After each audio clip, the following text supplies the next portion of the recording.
Pessoas que tiveram a vida transformada por Deus. Verdadeiras histórias de conversão rumo à vida. É isso que você encontra aqui no programa 180 Graus, o Ponto da Virada, que começa agora.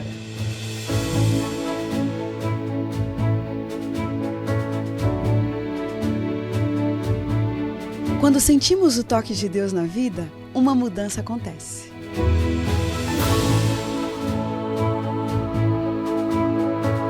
Surge à nossa frente possibilidades de felicidade plena. O toque de Deus restaura, renova, refaz.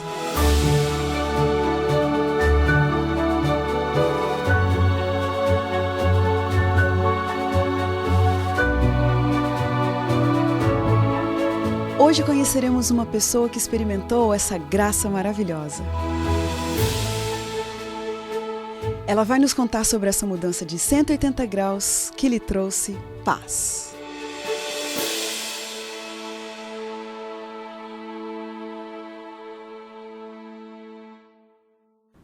Ele nasceu no Jardim Ângela, zona sul de São Paulo, em um contexto de pobreza. Presenciou várias cenas de tráfico de drogas, perseguições policiais, agressões físicas e decidiu seguir um caminho diferente. Ele ia ser jogador de futebol.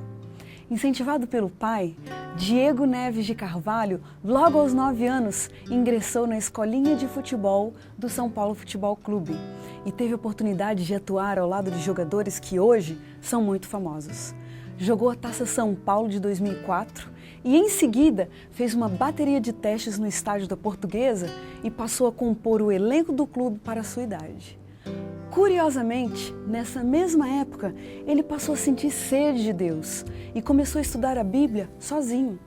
Foi aí que sua vida passou por uma transformação de 180 graus, porque Deus veio ao seu encontro e preencheu o vazio da sua alma.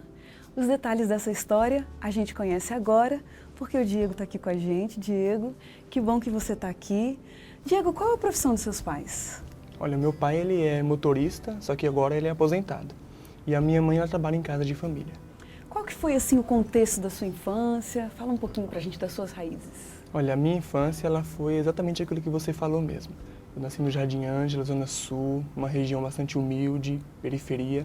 E eu vi muitas cenas ruins, mas indo para o lado espiritual, quando eu era criança, houve um irmão da igreja, de uma igreja adventista próxima, que fazia uma escolinha bíblica. E eu não sabia nem de onde ele vinha, mas a verdade é que eu frequentei alguns dias.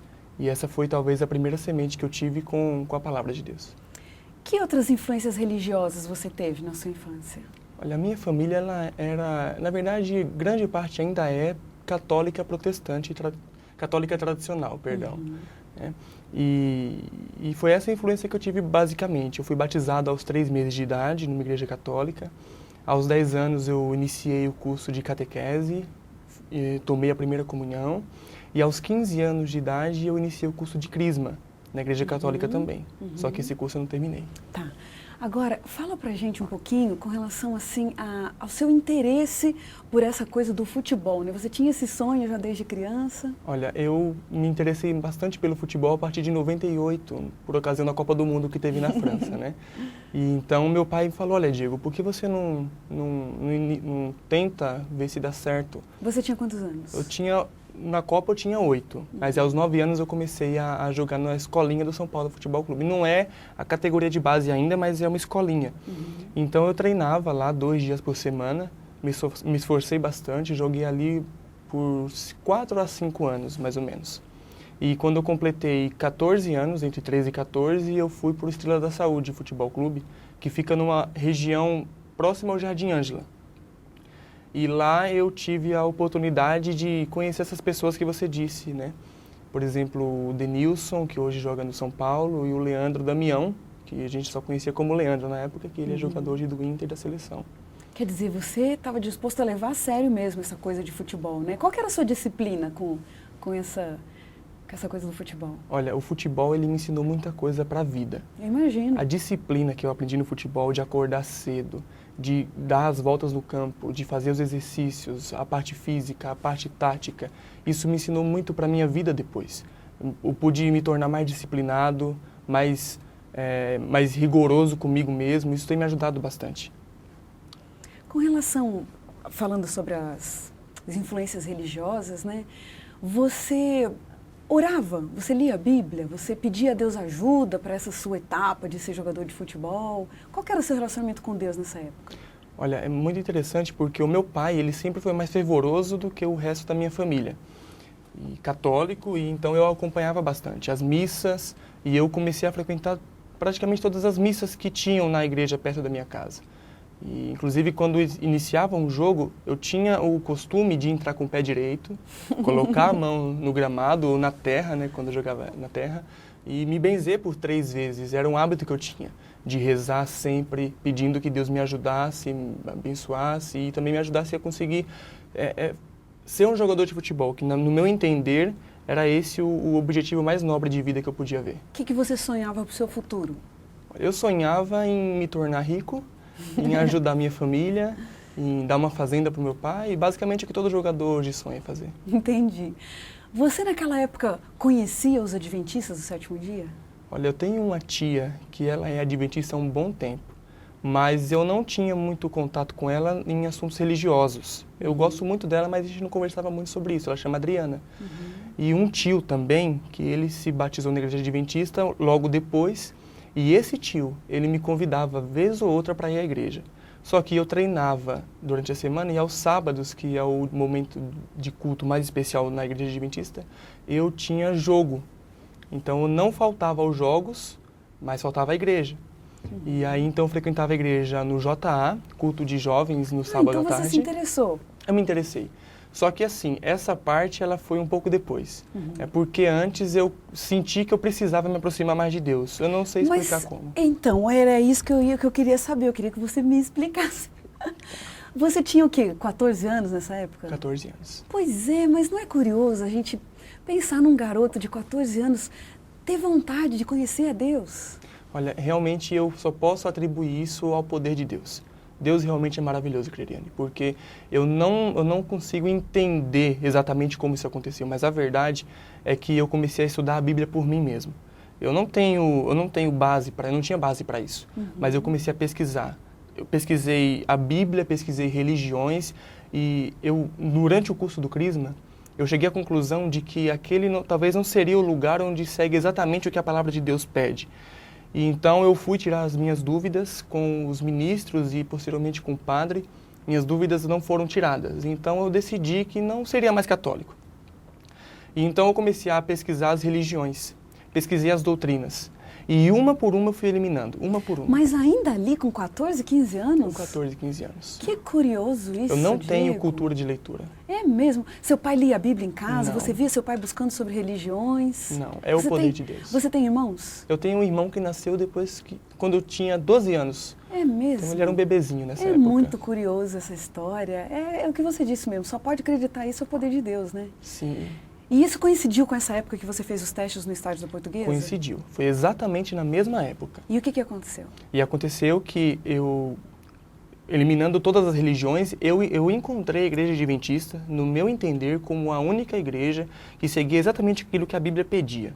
Mas eu pedia muito que Deus me ajudasse. Eu fazia uma oração comigo, que baseado num texto da Bíblia, no Evangelho de Lucas, que diz assim, que um filho que pede um pão ao pai, o pai não vai dar uma cobra.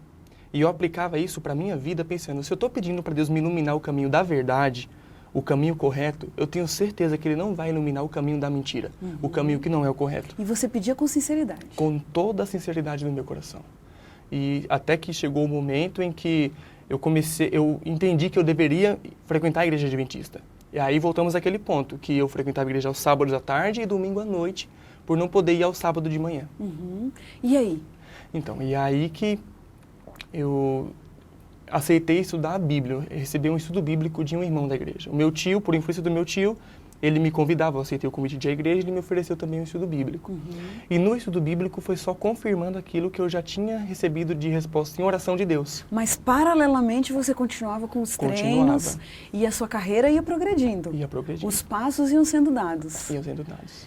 E aí, Diego, qual foi o ponto que você disse assim, olha, não está mais coerente essa carreira que eu estou escolhendo para mim? O que aconteceu que foi o ponto da virada na sua vida? Olha, o ponto da virada foi quando eu recebi o estudo sobre o sábado. O sábado me fez entender que não tinha como eu conciliar a carreira de jogador de futebol profissional com um servo leal de Deus e a Bíblia. Não que tinha era o que como. você queria ser. E era o que eu queria ser. Mas você não queria ser jogador de futebol profissional, ganhar dinheiro e tal? E agora? Até eu descobri que havia um propósito maior na vida, que é servir a Deus, que é fazer a vontade de Deus. E Ele é maior do que o desejo de ser jogador de futebol. Mas o que te fez mudar a cabeça, menino? Porque estava tudo indo tão certo lá no estágio da Portuguesa, tinha passado. E quer dizer que você estudou a Bíblia, recebeu ali a verdade sobre o sábado. Sim. E aquilo mexeu com a sua cabeça. Aquilo mexeu comigo. Mas agora, tem uma outra coisa que paralelamente também aconteceu, foi que eu iniciei a leitura de um livro, o primeiro livro que eu li, que se chama A História da Redenção, de Ellen White. E a leitura desse livro mexeu bastante comigo.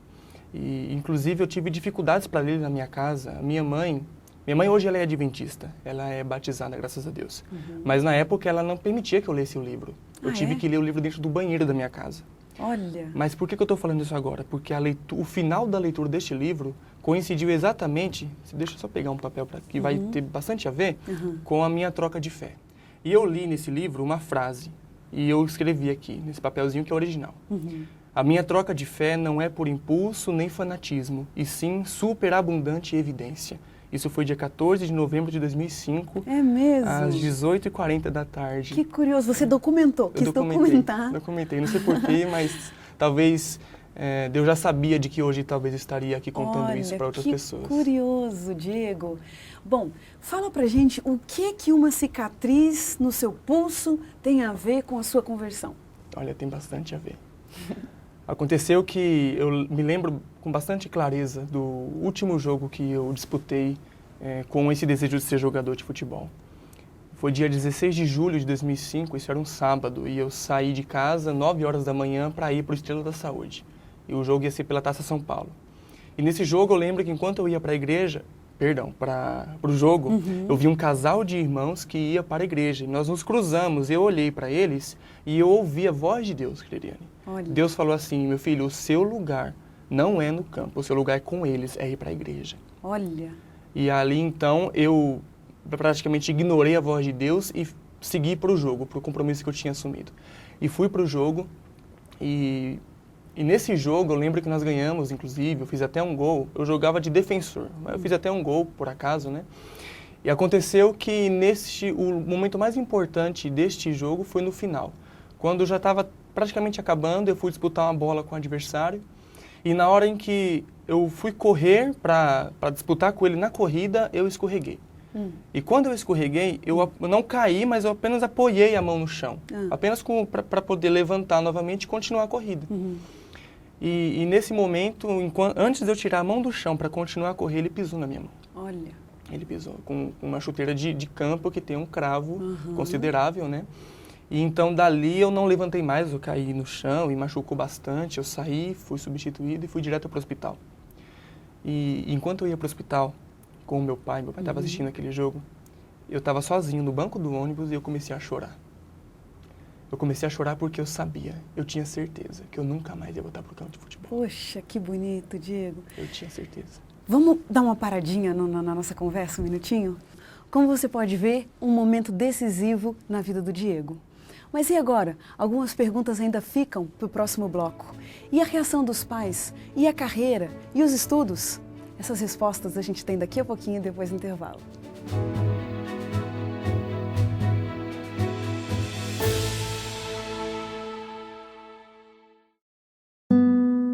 Só quem trabalha aqui sabe o trabalho que dá para fazer isso. Se fosse feito da forma correta, o ar seria mais puro e até a água seria mais limpa. Vocês mesmos têm ideia do desperdício que isso causa? Essa latinha de refrigerante estão uns 1000 anos. É muita coisa que podia ser reaproveitada. Se fosse feito da forma certa, isso gera emprego. Afinal, pode ser produto comercializado, vendido, né? Só quem veste essa roupa mesmo, né, sente na pele aí. Aquele lixo jogado na rua, aquele que não foi separado certinho, né? O lixo deles hoje é meu ganha-pão amanhã.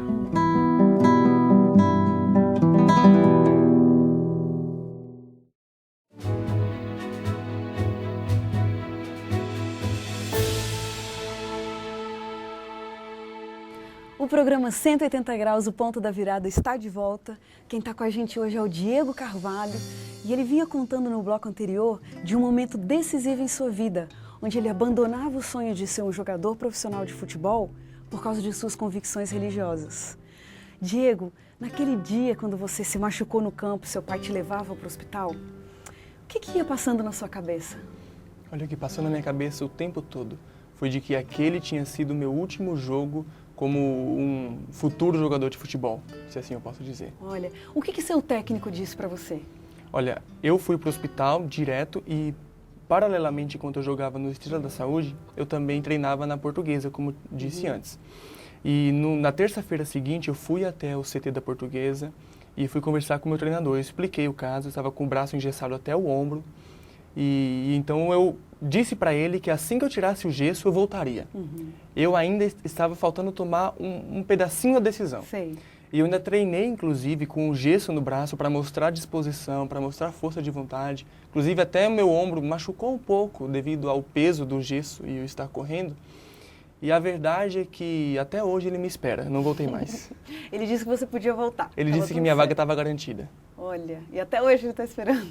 Puxa vida, com todo respeito. Diego, por que o dia 16 de julho de 2005 foi marcante para você? Esse dia foi importante porque foi o primeiro sábado em que eu guardei.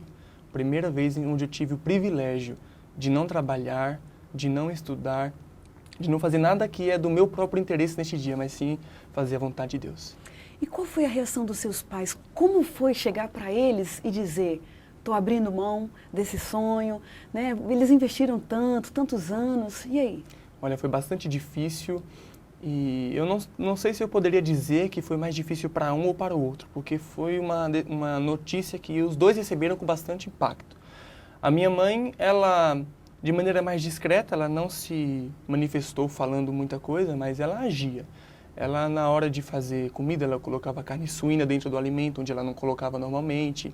Ela não me motivava a querer ler durante as horas do sábado, como eu disse, colocando músicas, assim por diante. Já o meu pai, não. O meu pai ficou mais chateado. Meu pai, ele falou para mim que eu tinha decepcionado ele de maneira muito grande. Ele disse que estava arrependido de ter investido em mim, de ter sonhado um dia comigo e disse que nunca mais ia gastar nada comigo. Ele falou que dali para frente eu ainda seria o filho dele, mas não como antes. Que coisa, nossa. E hoje, qual a visão deles? Faz quantos anos isso agora? 7 anos que você se batizou? Isso, em dezembro, dia 17, fazem 7 anos. Então você se batizou no dia 17 de dezembro de 2005. De 2005. E agora, qual a visão dos seus pais? Olha, a visão da minha mãe hoje é completamente adventista. Ela é adventista. O meu irmãozinho também, que na época em que tudo isso aconteceu, ele tinha 2 a 3 anos, ele hoje também é batizado. E o meu pai não é batizado na igreja adventista, mas ele gosta muito, sempre que eu prego, sempre que tem algum evento especial, eu o convido, ele vem, ele gosta, já frequentou a igreja do NASP também algumas vezes. E aquele sonho de ser jogador de futebol, Diego? E aí? Olha, aquele sonho, ele ficou para trás. Eu tenho agora outro sonho. Eu lembro que eu acordava bastante cedo, 3 horas da manhã, e tinha que estar no treino da Portuguesa. E de lá eu saía direto para o treino no Estrela da Saúde, isso na terça-feira. Comia no ônibus mesmo, qualquer coisa, para chegar a tempo. E à tarde tinha informática e à noite tinha a escola. Mas a verdade é que eu penso que eu me doei tanto por isso, eu gastei tanto a minha vida por isso, que no final das contas não me levou a praticamente lugar nenhum. Hoje meu desejo é gastar todas as minhas energias, mais do que isso ainda, agora para Deus e para o meu próximo. Que bonito. Teve algum momento nesses últimos 7 anos em que você se arrependeu, em que sentiu saudade, né?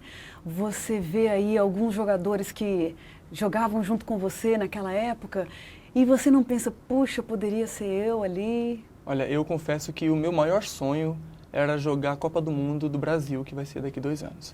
Esse era meu objetivo. E eu também imaginava que nunca viria jogadores mais novos que eu jogando. Eu achei que essa fase nunca ia chegar, e já chegou. Nós temos jogadores que estão lá em cima, que são pelo menos 2 anos mais novos que eu.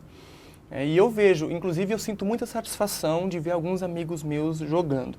Tem alguns que eu creio que talvez em breve também aparecerão por aí, mas desejo de voltar eu não tenho mais. Eu sempre gostei muito, eu gosto de futebol até hoje, eu brinco sempre que dá.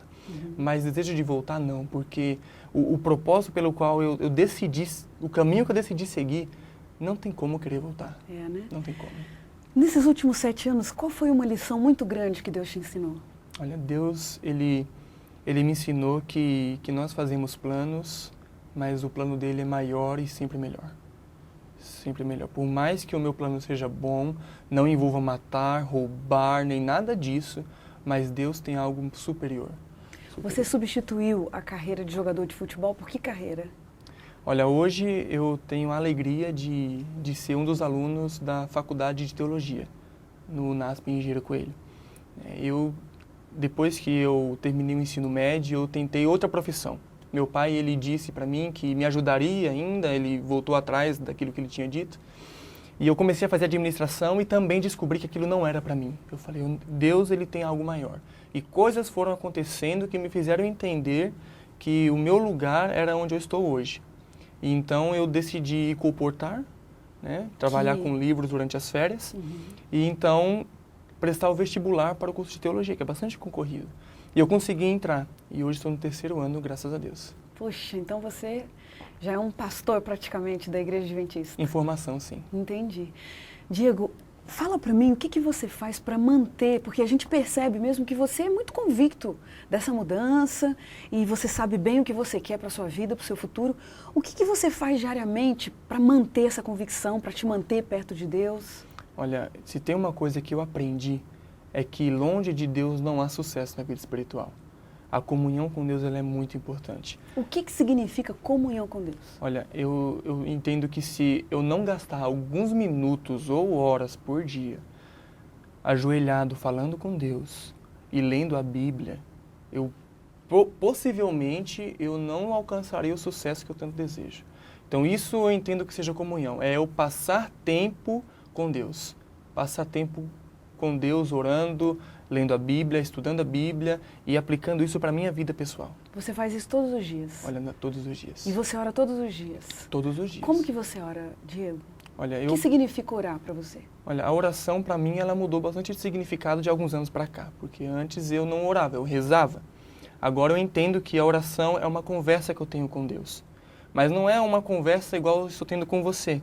É algo mais profundo, é algo mais intenso. Porque Deus, ele é superior a nós, mas Deus ele está sempre disponível. Essa é a grande alegria que a gente tem na oração. Toda vez que eu me disponho a falar com Deus, ele já estava disposto muito antes a me ouvir, a me responder. Então, como que você define a diferença entre reza, né, que você disse que antes você rezava e hoje você ora? Qual a diferença dessas duas coisas? Olha, talvez a diferença seja na espontaneidade e também no fato de que na reza não necessariamente eu abro meu coração. Pode ser que sim, há pessoas sinceras e eu abri o meu coração algumas vezes rezando. Eu creio em pessoas e pessoas muito sinceras, muitos irmãos eu tenho na Igreja Católica. Mas hoje eu tenho isso de maneira mais intensa. Mais ou menos é praticamente essa a diferença. O que acontece na sua vida, no seu dia a dia, que você percebe que Deus está junto de você, que te faz sentir perto de Deus? Olha, as pequenas coisas elas fazem bastante diferença para mim, bastante diferença. Eu me lembro que quando eu estava no ensino médio, eu tive uma outra dificuldade também, que por eu ser aluno do período noturno, estava já no ensino médio e já havia me batizado, isso eu estava no 2º ano do colegial. E então eu tive esse grande conflito entre explicar para a direção da minha escola que eu era um adventista e que eu estava amparado pela lei, que eu lembro até o número da lei, e de que eu não gostaria de frequentar as aulas às sextas-feiras, mas que elas me dessem trabalhos, provas, qualquer coisa que elas julgassem necessário para que eu compensasse isso. E foi uma luta muito grande. E o fato de eu ter alcançado vitória, de eu ter conseguido que eles me liberassem às sextas-feiras, me dessem trabalhos, e eu não ter pisado nenhuma sexta-feira na escola, à noite, isso é um exemplo da prova de que Deus cuida de mim. É verdade. De que Deus tem um plano na minha vida. É verdade. Tem alguma coisa pela qual você ora todos os dias? Está constantemente nas suas orações? Olha, são basicamente duas coisas, né? Posso esquecer de alguma, mas eu oro bastante para que Deus me ajude a me desenvolver espiritualmente. Isso é uma luta, porque eu desejo ser um pastor. E eu não quero ser mais um pastor, eu quero ser um pastor de verdade do rebanho de Deus. Isso é um desafio Isso envolve muita disciplina. Aquela disciplina que eu tinha no futebol, tenho que exercer ela agora, lapidando o meu caráter e tirando aquilo que não é certo, por menor que seja. Agora, a segunda coisa que eu também costumo orar bastante é por amigos, por pessoas que ainda não conheceram Jesus. Inclusive, eu tenho um primo chamado Leandro, que ele está estudando a Bíblia comigo. Ele é um amigo da Novo Tempo, amigo também de toda a programação. E eu queria também deixar registrado meu carinho por ele, bonito. porque esse caminho que nós temos, que eu escolhi trilhar, é o melhor caminho que eu poderia ter escolhido. Diego, a gente tem umas perguntinhas rápidas para fazer para você. Fala pra gente o que vem à sua cabeça quando você ouve a palavra vida. Eu só consigo pensar em Deus. Tá ótimo. Sucesso. Comunhão com Deus. Dinheiro. Acessório. Perdão. Ele é absolutamente essencial. Vida cristã. Um desafio. Graça. Um presente. Pecado. Um acidente. Futuro. As mansões celestiais. Um privilégio. Ser adventista do sétimo dia. Um pedido. Que eu possa ser uma bênção onde quer que eu for. Um medo. De nadar e morrer na praia. Uma grande verdade. De que Deus ele tem um plano na vida de todo aquele que deseja seguir os seus caminhos. Uma grande mentira. A mentira de que o dinheiro traz a felicidade. Casamento. Uma bênção. Morte. Outro acidente. Liberdade. Obediência. Envelhecer. Amadurecer. Fracasso. Orgulho. Um versículo da Bíblia que te acompanha sempre. Posso ler a minha Bíblia? Pode. Essa Bíblia aqui foi, inclusive, a primeira Bíblia que eu tive. Eu Que ganhei da bonita, minha tia. Que legal. E é o texto que me acompanhou durante todo o processo de conversão. Está em Lucas, capítulo 11, a partir do versículo 11 até o 13. Diz assim: Qual dentre vós é o pai que, se o filho lhe pedir pão, lhe dará uma pedra? Ou se pedir um peixe, lhe dará em lugar de peixe uma cobra? Ou se lhe pedir um ovo, lhe dará um escorpião? Ora, se vós que sois maus sabeis dar boas dádivas aos vossos filhos, quanto mais o Pai Celestial dará o Espírito Santo àqueles que lhe o pedirem. Que bênção, Diego. Puxa, que Deus te abençoe muito, que realmente você seja esse pastor abençoado, abençoando outras pessoas, que Deus proteja a sua família. Muito obrigada. E a gente termina o programa 180 Graus, o Ponto da Virada, feliz por ouvir essa história tão linda e maravilhosa. E como diz o texto bíblico, era preciso que nos regozijássemos e nos alegrássemos, porque esse teu irmão estava morto e reviveu, estava perdido e foi achado. Que Deus te abençoe e a gente se vê no próximo programa.